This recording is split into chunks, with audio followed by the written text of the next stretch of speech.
హరి ఓం. హా వసుదేవకుమారక కవుము నా మానమనుచు కవిని వేడన్ ఆవనజాక్షికిచ్చితి శ్రీపం అక్షయమటంచు చీరలు కృష్ణ శుభ్రమగు పంచజన్యము అభ్రంకషమగుచు మ్రోవ ఆహవ భూమిన్ విభ్రములగు ధనుజుసుత గర్భంబులు పగుల జేయ గనుడవు కృష్ణ జయమును విజయముననకీయవె హయమునములు కోలమోపియదలించి మహారయమున నొప్పవెతేరున భయమున రిపుసేన విరిగి పారగ కృష్ణ దుర్జనులగు నృపసంఘము నిర్జింపగదలచి నీవు నిఖిలాధార దుర్జనులను వధింపను అర్జునురథ చోదకుండవైతివి కృష్ణ శక్రసుతుగచు కొరకై చక్రము చేపట్టి భీష్ము జంపగ చను నీ విక్రమము యమని పొగడను నక్రగ్రహ సర్వలోకనాయక కృష్ణ దివిజేంద్రసుతిని చంపియు రవిసుతు రక్షించినావు రఘురాముడవై దివిజేంద్రసుతిని గాచియు రవిసుతు పరమార్చితౌరణమున కృష్ణ దుర్భర బాణమురాగా గర్భములో నుండి అభవ కవుమటన్నన్ నిర్భర కృప రక్షించితివి అర్భకు అభిమన్యుసుతిని అచ్యుత కృష్ణ గిరులందు మెరువౌదువు సురలందున ఇంద్రుడౌదువు చుక్కలలోనన్ పరమాత్మ చంద్రుడౌదువు నరులందున నృపతివౌదు నయమున కృష్ణ చుక్కలనెన్నగవచ్చును గ్రక్కున భూరేణువులను కనుతింపనగున్ చొక్కపు నీ గుణజాలమునక్కజముగ లెక్క పెట్టనజునకు కృష్ణ కుక్షిని అఖిల జగంబులు నిక్షేపము చేసి ప్రళయ నీరధి నడుమన్ రక్షక వటపత్రముపై దక్షత పవళించునట్టి ధన్యుడ కృష్ణ విశ్వోత్పత్తికి బ్రహ్మవు విశ్వము రక్షింపదలచి విష్ణుడవనగా విశ్వము చెరుపను హరుడవు విశ్వాత్మక నీవెయగుచు వెలయగ కృష్ణ అగణిత వైభవ కేశవనగధరవనమాలి ఆది నారాయణయో భగవంతుడ శ్రీమంతుడ జగదీశ్వర శరణు నీకు శరణము కృష్ణ హరి ఓం. శ్రీ గురుభ్యో నమః. కపిల మహర్షి తన తల్లి అయినటువంటి దేవహూతికి అమ్మా భగవంతుడి మీద భక్తి మాత్రమే చాలా ప్రధానమైనటువంటిది, కానీ వేదవిహితమైనటువంటి వేదంలో చెప్పబడినటువంటి కర్మలను కూడా మానవులందరూ కూడా ఆశ్రయించాల్సినటువంటి అవసరం ఉన్నది. వేదంలో ఈ కర్మలన్నీ ఎందుకు చెప్పబడ్డాయి అంటే సాధారణమైనటువంటి మానవులందరూ కూడా చాలా అల్పులు మందబుద్ధులు కలిగినటువంటి వాళ్ళు ఉంటారు. తర్వాత కష్టసుఖాల మధ్యలో చాలా బాధలు పడుతూ ఉంటారు, సుఖాలు పడుతూ ఉంటారు. ఇటువంటి వారికి తీరనటువంటి కోరికలు కూడా ఎన్నో ఉంటూ ఉంటాయి. అటువంటి బాధల నుంచి తప్పించడానికని చెప్పి ఆనుశ్రవిక కర్మాణం అంటే వేదవిహితమైనటువంటి కర్మల్ని మాత్రం వాళ్ళు చేస్తూ ఉంటారు. ఇలాగ ఆ కర్మలు చేయడం కోసం అని చెప్పి వాళ్ళు ఏం చేస్తూ ఉంటారంటే దేవానాం అంటే ఈ దేవతలను సంతృప్తి పరచడం కోసం అని చెప్పి వాళ్ళ యొక్క ఇంద్రియాలన్నిటినీ కూడా గుణలింగానాం అంటే ఇంద్రియముల ద్వారా శబ్దాది విషయాన్ని గ్రహించేటువంటి ఇంద్రియాల ద్వారా ఈ వేదవిహితమైనటు కర్మలు చేస్తూ వాళ్ళ కోరికను సిద్ధింపజేసుకుంటూ ఉంటారు. ఇది మామూలుగా ఇప్పుడు జరిగేటువంటిదే. కానీ ఇలాగ చేసేటప్పుడు కోరిక ముందు ఒక 100% కోరిక ఉందనుకో, ఆ 100% కోరికని ఈ కార్యక్రమం చేస్తూ ఉండేటప్పుడు అనిమిత్త భగవతి భక్తి సిద్ధి. అప్పుడు ఏం చేయాలంటే అది చేసుకోవడం తప్పులే, చేసుకోవాలి. చేసుకునేటప్పుడు అనిమిత్త భాగవతి ఆ కారణంలో ఉండేటువంటి శక్తిని తగ్గించుకుంటూ, స్వామి ఏదో భరించలేక నేను ఈ కోరిక కోరి ఈ వేదవిహితమైనటువంటి వ్రతాలు కానీ, సిద్ధయాత్రలు కానీ, యాగాలు కానీ, హోమాలు కానీ, అర్చనలు కానీ ఇవన్నీ కూడా నేను నియమబద్ధంగానే చేస్తున్నాను, చేయిస్తున్నాను. కానీ ఇవి నేను తట్టుకోలేక నా యొక్క కోరికల వల్ల దానికి లోబడిపోయి చేస్తూ ఉన్నాను. కానీ నాకు కావలసింది ఏమిటంటే అనిమిత్తాని, ఏ కారణం లేకుండా భాగవతి పరిపూర్ణమైనటువంటి సర్వజ్ఞుడైనటువంటి వాడు, శక్తి సమన్వితుడైనటువంటి వాడు ఎప్పుడూ కూడా నీ పాదాలు నా హృదయంలో ఉండేటట్టు, నీ రూపం ఎప్పుడూ నేను తలుచుకునేటట్టు, నీ కథలు వినాలి అనేటువంటి శ్రద్ధని డెవలప్ చేసుకునేటట్టు నీ యొక్క ధ్యానం కావాలి అనేటువంటి స్థితిలోకి అట్ ది సేమ్ టైం నా యొక్క మనసుని మళ్ళించు అని చెప్పి నీకుండేటువంటి వివేకాన్ని వాడాలమ్మా, వాడాలి. అలా వాడినప్పుడు ఏం జరుగుతుందంటే, నువ్వు కోరికలతో చేస్తున్నావుగా, ఆ చేస్తూ ఉండేటువంటి సందర్భంలో నీవు ఈ విధమైనటువంటి భావాన్ని యాడ్ చేసావనుకో, ఇలా యాడ్ చేస్తూ ఉండేటువంటి సందర్భంలో ఏమవుతుందంటే జరయత్యాసుయా కోశం నిగీర్ణం అనలోయథ. ఈ కోరికలు అనేటువంటి ఆహారాన్ని నువ్వు లోపలికి వేశావు. ఎప్పుడైతే నువ్వు లోపలికి వేసావో జఠరాగ్ని స్వరూపమైనటువంటి ఆ భగవంతుడు ఆ కోరికలన్నింటినీ కూడా దహించి వేస్తాడు.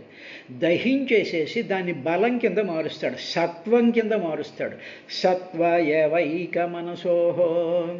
అప్పుడు సత్వం అంటే సత్వగుణ ప్రధానమైనటువంటి బలం కింద మారుస్తాడు. ఎప్పుడు నీవు కోరికలతో పాటు, కోరికల కన్నా కూడా భగవంతుడు నువ్వే కావాలి అని నువ్వు అన్నప్పుడు, కోరికలు అనేటువంటి వాటిని నువ్వు లోపలికి వేసుకుంటే, జీర్ణాశయంలోకి వేసుకుంటే, నిగీర్ణం అంటే భుజింపబడినటువంటి అన్నాన్ని జీర్ణాశయంలో అగ్ని ఏ విధంగా అయితే దహించి వేస్తుందో అలాగా నీ కోరికలన్నింటినీ దహించేస్తాడమ్మా అని చెప్పి, వేదవిహితమైనటువంటి కర్మలను చెయ్యాలి, చేసుకోవడంలో తప్పు లేదు, అవి చేసి తీసుకోవాల్సిందే. కానీ అట్ ది సేమ్ టైం నీకు బుద్ధి ఉంది, వివేకం ఉంది, జ్ఞానం ఉంది, నువ్వు తట్టుకోగలిగినటువంటి శక్తి ఇచ్చాడు, బుద్ధి ఇచ్చాడు. కాబట్టి ఇవన్నిటినీ తీర్చేటువంటి పరమాత్మ మీద మన మనసు పెట్టాలి అనేటువంటి ఆ రెండిటి కాంబినేషన్ని కూడా ఆయన చెప్పిన తర్వాత 34వ శ్లోకంలో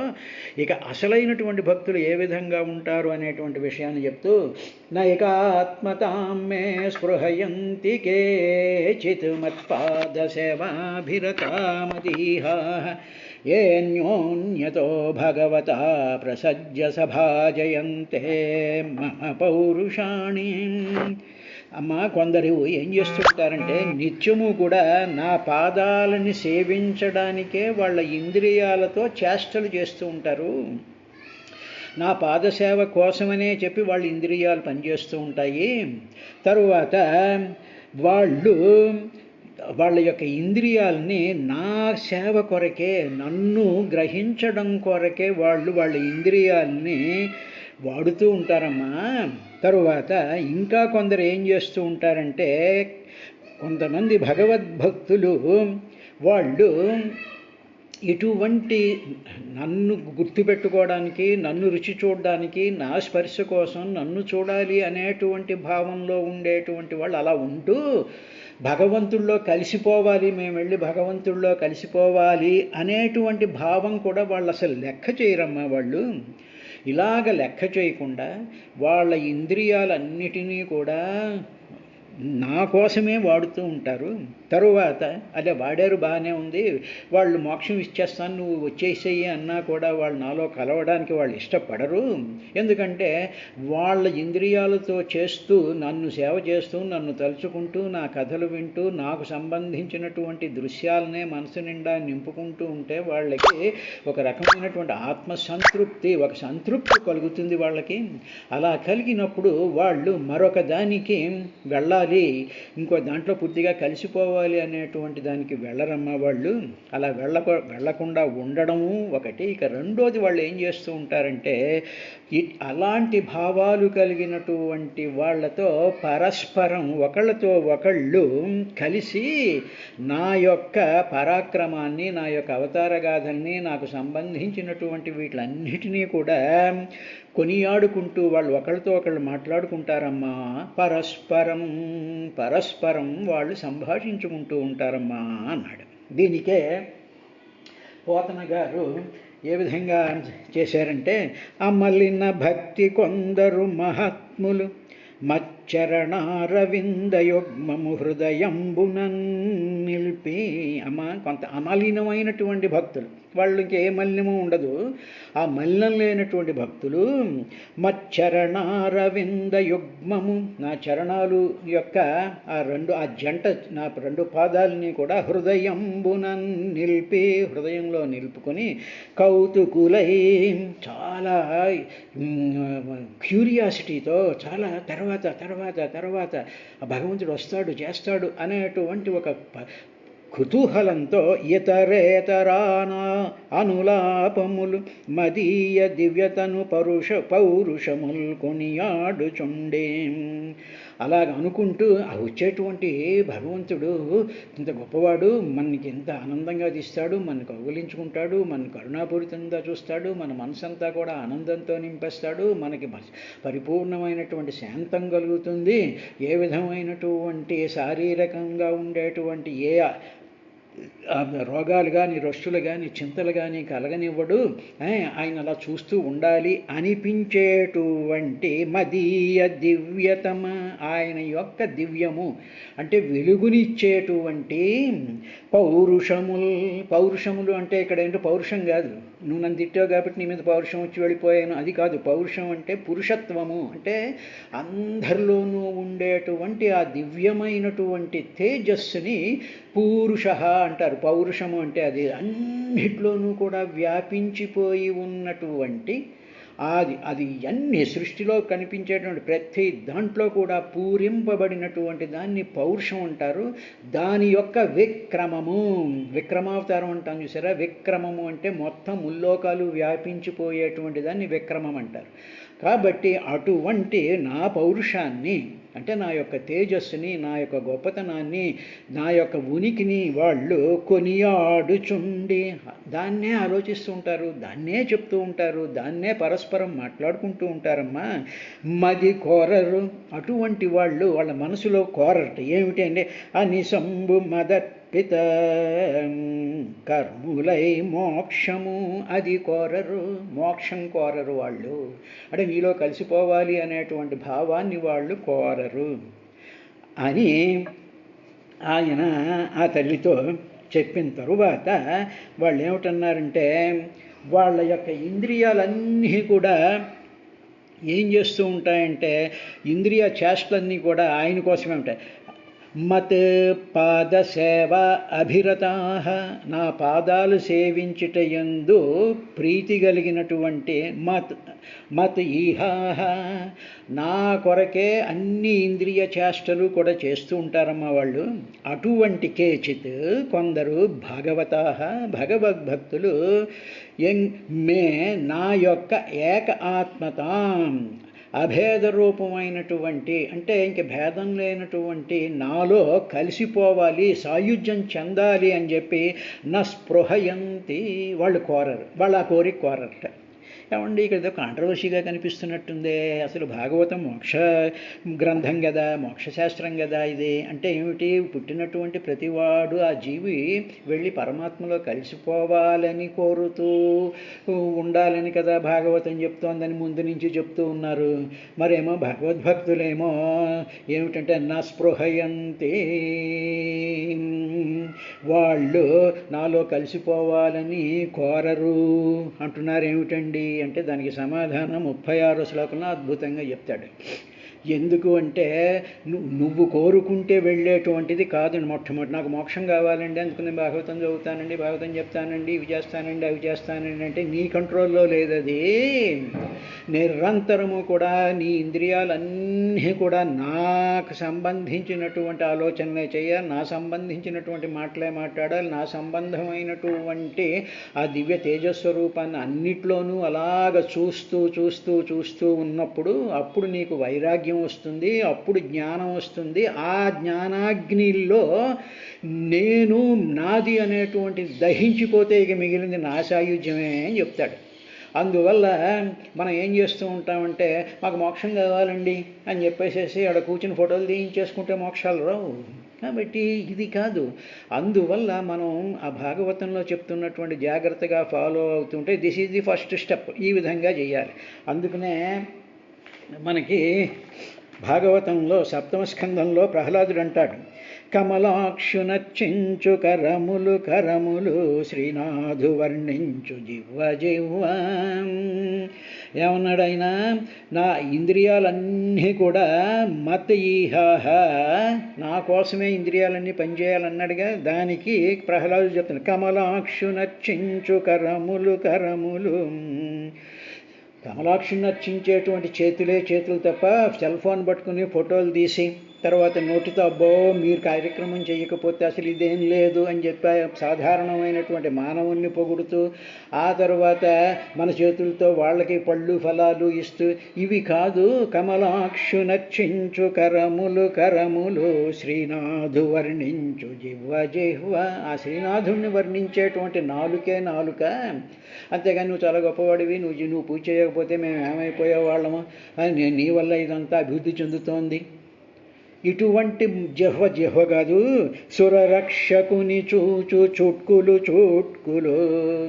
దేవతలందరినీ రక్షించేటువంటి ఆ శ్రీమన్నారాయణని చూసేటువంటి చూపులే చూపులు తప్ప ఎదురెదురుగా కూర్చొని చూసుకునేటువంటి చూపులు కావు. శేషసాయికి మొక్కు శిరము శిరము.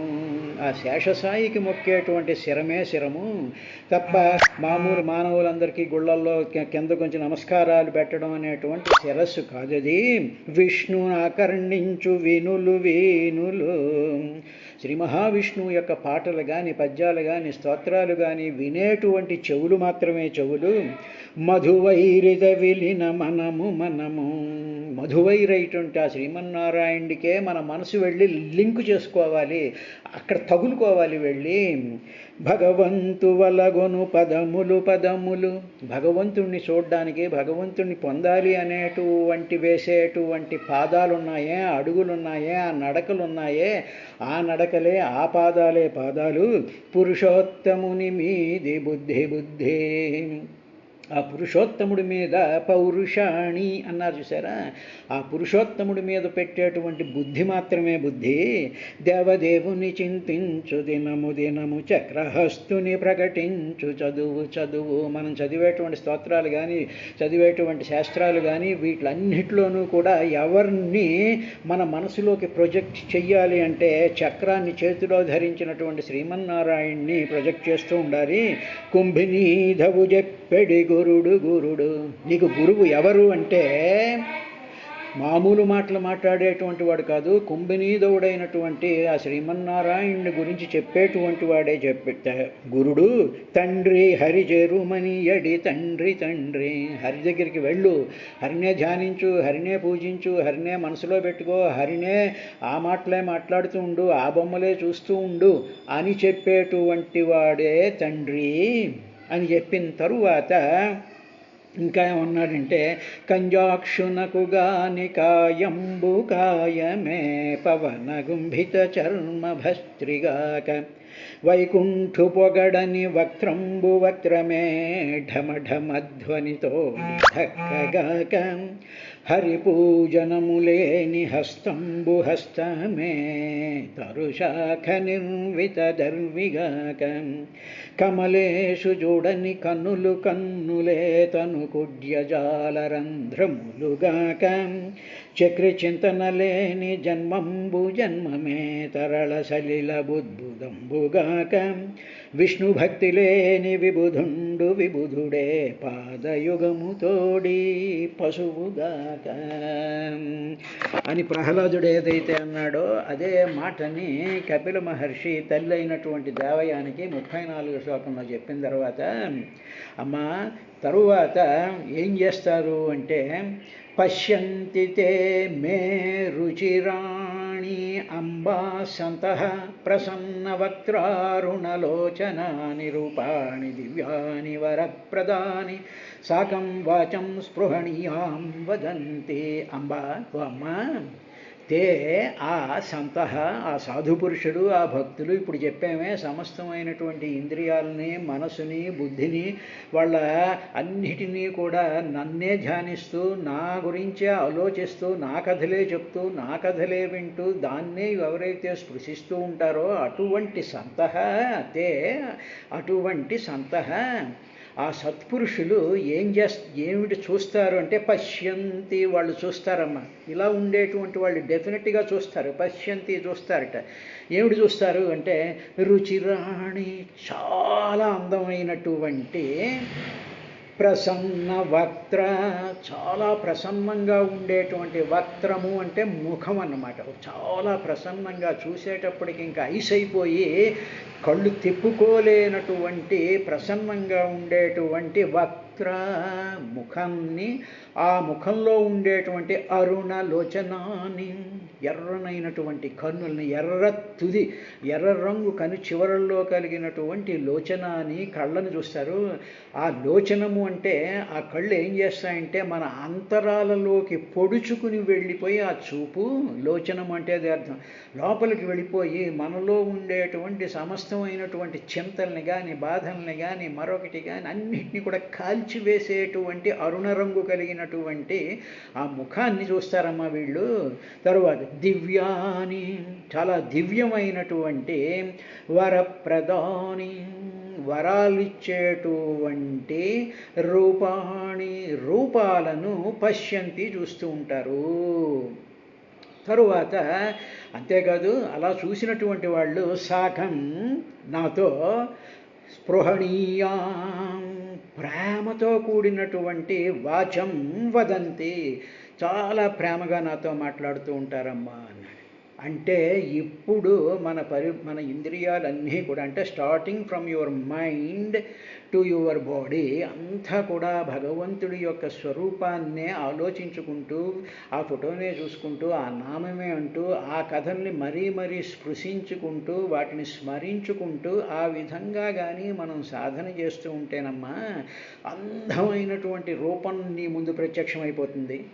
ఆ అందమైనటువంటి ముఖంలో ప్రసన్న వక్త్ర అరుణలోచనాన్ని, ఆ అరుణలోచనాలతో చాలా ప్రసన్నంగా ఉంటే నిన్ను నువ్వు మైమర్చిపోయి నీ యొక్క స్పృహ లేనటువంటి స్థితిలోకి వెళ్ళిపోయి దివ్యాని, దివ్యమైనటువంటి రూపాణి, రూపాలను, ఒక రూపం కాదు అనేక రూపాల కింద కనిపిస్తాడు. కృష్ణుడి కింద, రాముడి కింద, ఆంజనేయుడి కింద, అమ్మవారి కింద, తర్వాత వరాహం కింద, నరసింహావతారం కింద, వామనావతారం కింద, మనం అనుకునేటువంటి అన్ని అవతారాల రూపాలలో దివ్యాని రూపాణి వరప్రదాని, అన్ని రూపాలు కూడా మనకి వరాలిచ్చేటువంటిగా కనిపిస్తూ ఉంటాడమ్మా.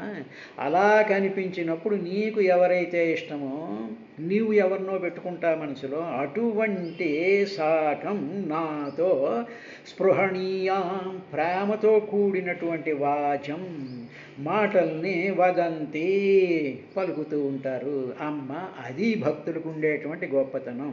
సో ఈ గొప్పతనం వాళ్ళకి ఎక్కడి నుంచి వచ్చిందంటే 34, 35, 36 శ్లోకాల్లోకి జాగ్రత్తగా వచ్చినట్టయితే మనకి దీని సంగతి తెలుస్తుంది. అంటే ఏమిటి, మానవుడు భక్తి, వాడికి మానవుడు అనేటువంటి జీవితంలో ఉంటాడు, జీవితంలో అనేక సమస్యలు ఉంటాయి, ఆ సమస్యలను వీడిని బాధ పెడుతూ ఉంటాయి, దుఃఖాలు ఇస్తూ ఉంటాయి. అటువంటి సందర్భంలో ఎవరి యొక్క సలహాయో తీసుకొని వేద విహితంగా అర్చనలు, పూజలు, యాగాలు, హోమాలు, కళ్యాణాలు ఇవన్నీ చేస్తూ ఉంటాం. చేయించడంలో తప్పేం లేదు, ఇవి చెయ్యాలి. ఇలా చేసేటువంటి సందర్భంలో కోరికలు తీర్చడానికి మాత్రమే, ఆ కష్టాన్ని తప్పించుకోవడానికి మాత్రమే మేము భగవంతుని వాడుకు దొబ్బుతామంటే కుదరదమ్మా. అందులో స్వామి ఈ కోరికలు నన్ను పీకేస్తున్నాయి కాబట్టి నేను ఇలా పడిపోతున్నాను, ఈ గుళ్ళ మీద, ఈ తీర్థయాత్రల మీద, కుంభమేళాల మీద ఇలా పడిపోతున్నాను, కానీ నువ్వే నాకు కావాలి, నువ్వే నా హృదయంలో ఉండాలి అని చెప్పి ఆ భగవంతుడి యొక్క ఐకాత్మతాం మే స్పృహయంతి మత్పాద సేవాభిరతా, నా పాదాలు సేవించాలి అనేటువంటి కోరికని బాగా బలంగా అట్ ది సేమ్ టైం పెంచుకుంటూ ఉన్నప్పుడు నీకు నువ్వు భుజించినటువంటి నీ మనసులో ఉండేటువంటి అతి సింపుల్గా ఉండేటువంటి కోరికలన్నీ కూడా జఠరాగ్ని ఆహారాన్ని దగ్ధం చేసి పారేసినట్టు చేసేస్తాయి. అప్పుడమ్మా ఏం జరుగుతుందో తెలిసిన, అప్పుడు వాళ్ళు నిజమైనటువంటి భక్తులు అవుతారు, జ్ఞానం కలుగుతుంది, వైరాగ్యం వస్తుందమ్మా. అలాంటి స్థితిలో వాళ్ళకి రుచిరాణి ప్రసన్న వక్త్రారుణలోచనాని రూపాణి దివ్యాని వరప్రదాని, అప్పుడు అందమైనటువంటి రూపంతో వాళ్ళ కళ్ళ ముందు కనిపించి వాడి భుజం మీద చెయ్యి వేసి వాడికి కావలసినటువంటి సేవలు చేస్తూ వాడిని నిరంతరం కాపాడుతూ ఉన్నప్పుడు వాడు స్పృహణీయాం వదంతి సాకం వాచం, నాతో వాళ్ళు మాట్లాడుతూ ఉంటే వాడి పక్కన కూర్చుని నేను కూడా మాట్లాడుతూ ఉంటానమ్మా. ఇది భగవంతుడితో మనం పెట్టుకోవలసినటువంటి సాంగత్యం, భక్తిని మించినటువంటిది ఇది అని చెప్పాడు. రేపటికి మరి మోక్షం వద్దు అన్నాడు అనేటువంటి దానికి కారణం ఏమిటంటే, ఇలాగ ఎప్పుడైతే మనం ఉంటామో అప్పుడు ఆటోమేటిక్గా ఆయనలో కలిసిపోతామని రేపటి శ్లోకంలో చెప్తాడు. ఆ శ్లోకాన్ని రేపటి కార్యక్రమంలో చూద్దాం.